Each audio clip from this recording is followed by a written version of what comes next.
Hi there, this is Sean Spute, and this is my podcast for ReigningPress newsletter for the month of September.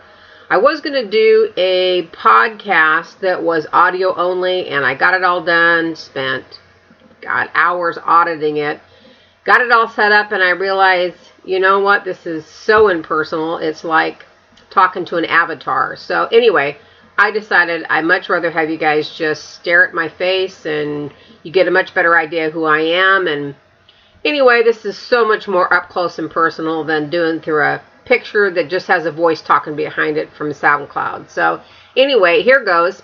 ReigningPress newsletter for the month of September. Sorry about August. August was a busy month, had a lot of things going on. Personally, just wasn't able to get the newsletter done. So anyway, things are back up and running. First order of business is going to be, of course, author news, what's going on with me. I've kept promising you guys that I would send you photos of some of the research I was doing for The Remnant, my paranormal series that's in Seattle. So here goes on the newsletter. You can also find this on my Pinterest. I got some really cool pictures of St. James Cathedral in Seattle, which is AKA Rodanian Stronghold Stone Guard in my Remnant series novels. So anyway, like I said, you can either see them in the newsletter if you actually want to look at them, or go to my Pinterest account and go and look under the Remnant, the Dystopian Paranormal board, and you'll be able to see them. So there's some really, really neat stuff. I didn't know this, but this particular church, it takes up actually one city block. It's built in, the inside of it is built like a cross. So you have the center of it, which is the central dais system, which has this incredible marble altar on it. And above that is this huge round window, and it's called the window to heaven. They also have incredible things like they have a separate sanctuary for Mary, and it's all done in bronze, and it's lit up with candles, and it's called the Queen of Heaven. And directly across from that, they have another altar set up for the burning bush and Moses, and that's all done in gold. We got to have, I took these pictures on a tour that my sister and I took. We got to see the pipe organs, which this church has 3 different pipe organs. We got to go up behind the back end of the biggest one, and then go down in the pipe organ loft itself, and I got pictures of the church sanctuary from the loft view. One of the pictures I took was of the baptismal bathtub, or whatever it's called. Anyway, from above, it's made out of marble, and it also is done in the cross. So just so many things inside St. James Cathedral were done in crosses, the different icons and things. Of course, in the book, The Remnant, Stone Guard. So actually, this is going to be the stronghold that the sorcerers have taken over, and a lot of these icons and things will not be there anymore. But I'm going to incorporate, or try to, some of the things that are still there. Like, they actually have a crypt right off of the main altar, and there are people buried in this crypt. So this is going to be pretty cool. Excuse me just a second. I have to adjust my brightness because Washington weather right now is changing, and I've got sunshine coming in through a window that's in front of me, so we'll have to keep adjusting this back and forth. Okay, so anyway, go to my Pinterest board, take a look at those. I've also got some really cool pictures of some black and whites that were done in public domain. They're in the public domain of Seattle's early days, how they actually built the 7 hills of Seattle. The dirt was moved. Seattle originally did not look like it does today. I didn't know this until I was reading somebody else's blog, and realized that they took and moved the dirt around and shifted and everything for Seattle to create the different hills. Now, I did know that Seattle was originally marshland, and so when they first built the first cities in Seattle, they were on pegs to keep them out of the tides. But when the big fire came, the city officials just decided, instead of bulldozing in and excavating it, they just moved 30 feet of dirt on top of existing buildings. So that's how Seattle actually got their underground tunnels. Now, you guys that have read my first book, The Gathering, and have been keeping up with the blog to book on the Exodus, realize that a lot of my story takes place in those tunnels, and they actually do exist. So Seattle, they're probably not as extensive as I've got them in the book, but they are real, and that was part of Seattle's very beginnings, was down there. Even after they put all this dirt on, for years, Seattle had two different lifestyles going on. They had below ground and they have above ground. And finally, they put the niche on the below ground because they had so many problems with rats and sewage and just, pretty much sanitation issues. And so they made everybody pack up and move upstairs. But actually, not everybody did. They still had people that lived down below in the tunnels. So anyway, that was kind of where some of the ideas for the novel came from. So anyway, also, if you come to Seattle, you want to take a tour of St. James Cathedral, and it's absolutely worth it. It's beautiful, not just the icons, and I'm not Catholic. I want to go back in there. The tour guide is off the chart. She's like a walking encyclopedia. You can take the tour for free. It doesn't cost you anything. They hold it every Wednesday at 1 o'clock. All you got to do is show up. You don't even have to make an appointment unless you want your own private tour, and then you have to call ahead and they'll set something up for you in whatever small group that you have with you.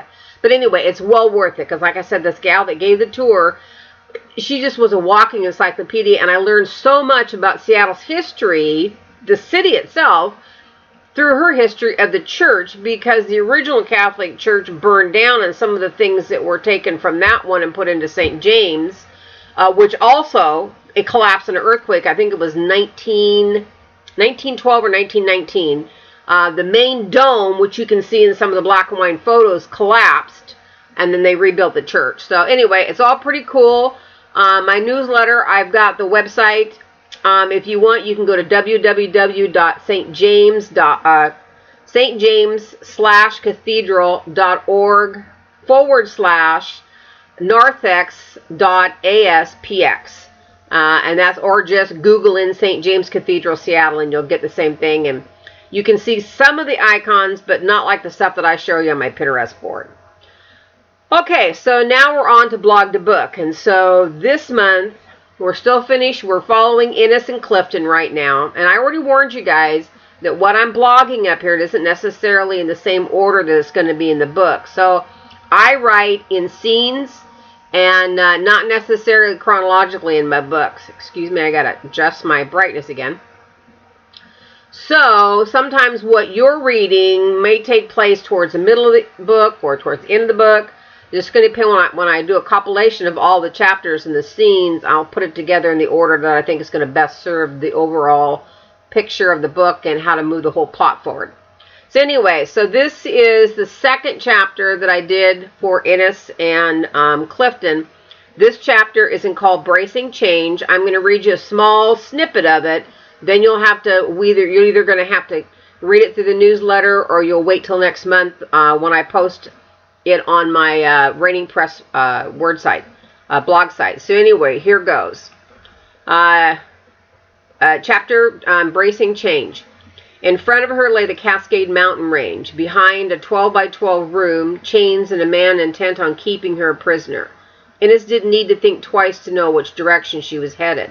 She also didn't need to look back to know who was chasing her, his anger palatable, his wool clawing at the edges of her mind, compelling her to stop, even as something deep inside struggled to obey. But Ennis hadn't spent decades dealing with a cabinet that resented her governorship and a conclave that devoured any race not strong enough to stand against it without having learned a few tricks of her own. Gathering her will, she slammed it in place, blocking her sensitivity to Clinton and the compulsion to obey.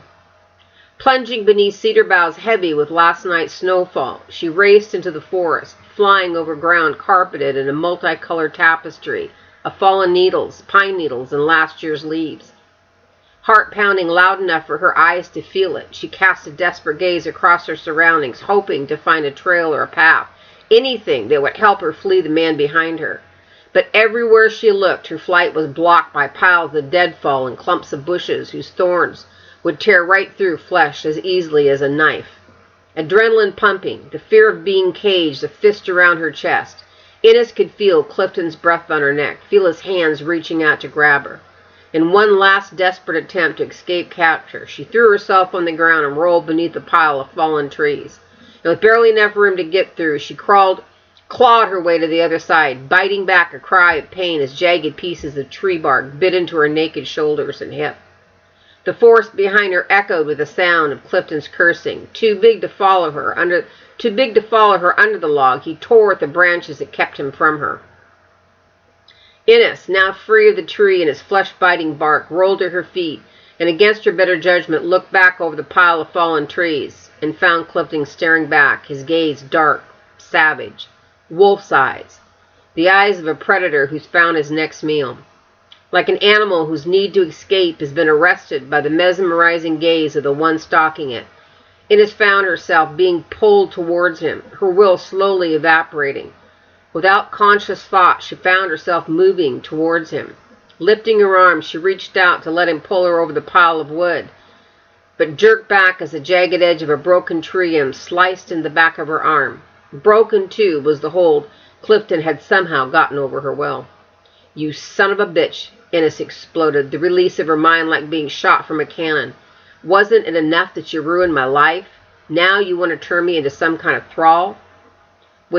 With a newfound purpose for the rage eating away at her gut, Innes didn't wait for an answer, but turned and started running in what she prayed was the opposite direction of the cabin.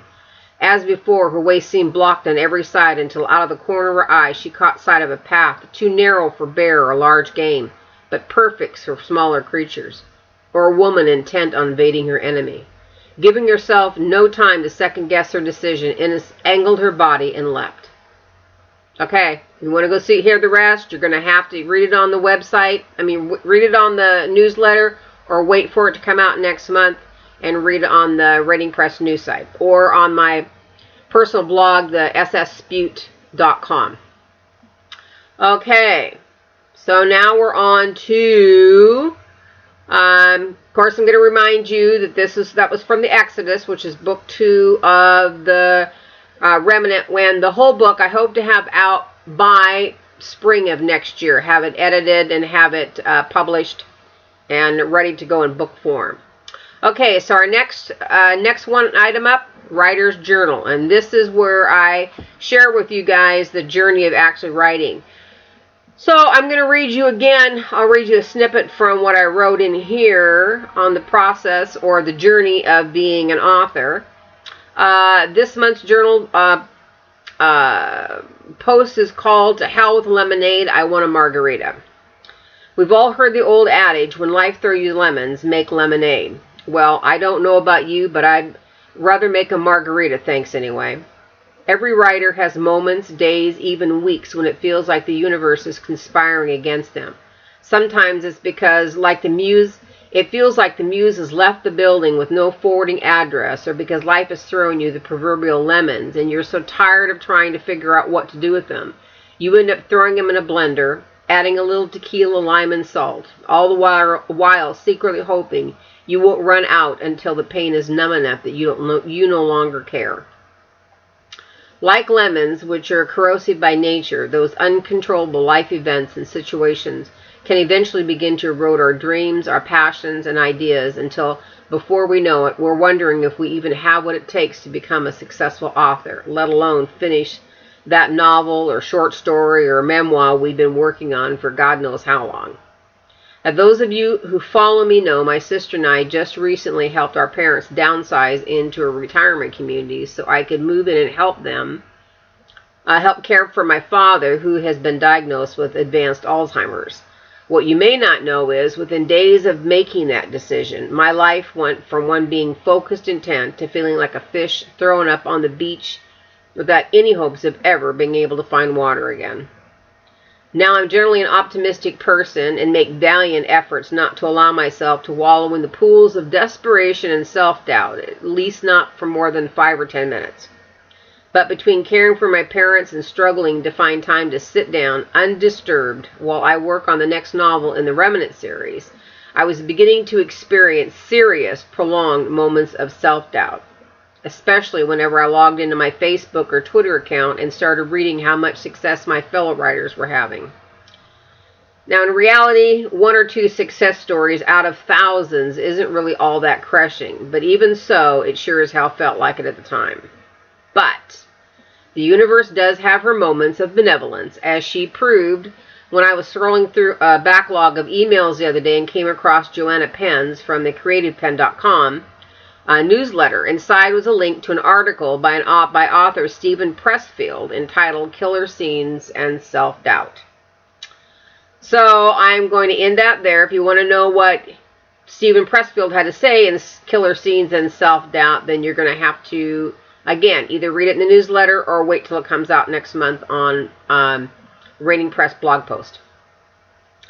Okay, so just a reminder, my book, The Gathering, the first book in the Remnant series, is available free to those who sign up for the email list. For those who would rather not have the email list but they want to read it anyway, they can find it at Amazon, Smashwords, Kobo, iTunes, and Nook. So, and my novel, my historical fiction, Marcus Shamash, which is part of the Keys of Destiny series, that's also available on Amazon, Smashwords, iTunes, iBooks. It's not iTunes, it's iBooks, Noble, Nook, and Kobo. So anyway, you can get those there. You can also go to YouTube and see my trailer for both of them. I got a trailer for the Marcus Shamash, and I have a book trailer on The Gathering from the Remnant. So anyway, go to those two spots. What else have we got here? What I'm reading. Okay, so I narrowed it down to 2. The truth is, I probably go through anywhere from 4 to 5 novels a week. I'm an avid reader. You're probably asking yourself, how can anybody be a caretaker for Alzheimer's, be an author, and read so avidly? Well, because when you're a caretaker for Alzheimer's, that's what you do 24/7. So anyway, I have lots of time where I'm just waiting for something to happen. I do have structured time that I actually write, and to do that, I have started actually leaving the house. I go to a cafe now for 4 hours a day so that I can have uninterrupted time for writing. But I also have times where I have to sit and, my dad just wants to spend some time outside with him. So lately, Washington has really great weather this summer, except for all the fires. But I live in Western Washington where there weren't any. Anyway, it was a great summer, and my dad used to be an avid outdoor person. We're talking about somebody who spent every moment the sun was shining outside working, either in his gardens or his lawns. For years, they had a horse training stable he worked in. So anyway, I try to keep him up outside. So I try to spend a couple hours a day with him outside where he can just sit. I've got a spot set up for him that he can watch the green belt behind our house. So anyway, I do have a lot of time for reading. So anyway, get back to this. So my book reviews this month. First one is Kate Cross, which a new author I just started. I think she writes under 3 or 4 different pen names, and her name is, I think, Catherine Cross. Anyway, if you go to Heart of Brass, which is the book I'm reviewing, Kate Cross, you'll be able to go to her website and you can see her 4 different pen names. And she writes anything from steampunk, she writes fantasy, she writes strictly romance. This particular one happens to be steampunk, which, as we all know, I'm a huge steampunk lover. So anyway, on with the book review, Heart of Brass. And it's the first book in her Clockwork Agents. And at the time I wrote this review, I was getting ready to read her second book in the series. I've already finished the first 3 books. So I'm waiting for book 4 to come out. I really like the series. Anyway, this is what I said about Heart of Brass. It's steampunk punch Regency plus Regency romance plus strong female protagonist. Does reading get any better? I think not. Heart of Brass is a killer, literally, read. It's one of those stories that hooks its readers from the very first page and keeps them hooked until the last. Arden is smart, sexy, and probably one of the most transparent heroines I've read in a long time. She's desperate to find her husband, Lucas, then prove his innocence. She relies on a little too much whiskey. Takes advantage of a friend who's made it obvious he'd rather do more than hold her hand. And struggles with how to forgive her husband for abandoning her when the only memories he has of her are those given him by the very people who have sent him to kill her. It's full of adventure, mystery, and romance. Heart of Brass and the Clockwork Agent series is definitely going on my list of must-reads, which I've already told you I've done. Matter of fact, I've just picked up second novel in the series, Touch of Steel. Can't wait to read it. Loved it, loved it, loved it. So anyway, go there, Heart of Brass, Kate Cross. You can Google them and find her website.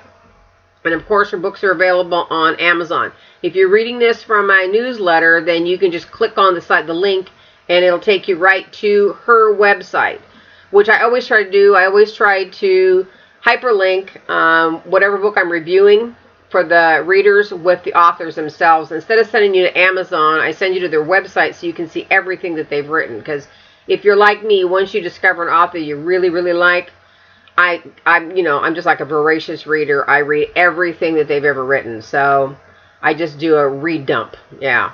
Anyway, my second review, of course, my all-time favorite, Terry Brooks. I grew up on Terry Brooks. I grew up on Tolkien, but Terry Brooks, I've been reading Terry Brooks since 1975 when he first came out with the Elfstones of Shannara, the Sword of Shannara, the King of Shannara. I've been following his stuff forever, and this is just an FYI I didn't put in the newsletter. In January, MTV is going to run the Chronicles of Shannara.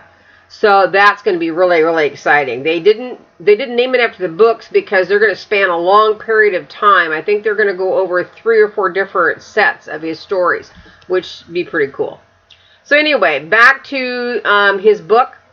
This is the second book in the Defenders of the Shannara. He always usually writes in about three books for every story. That's been my experience with him, and I've got all the books that he's ever written. So anyway, this is the second book, and it's called The Darkling Child. And again, I've linked you in my newsletter. I linked you to Terry's site. If you're listening to the podcast and you're not going to read the newsletter, all you got to do is Google Terry Brooks, and it'll bring you into his website. And I'm pretty sure that The Darkling Child is going to be right on I think it's on the home page, your landing page when you first get there. So this is what I said about it. My all-time favorite author and novel writing hero, Terry Brooks, has once again entertained in a truly Tolkien style of fantasy and vulnerability with his newest novel in the Defenders of Shannara series, The Darkling Child.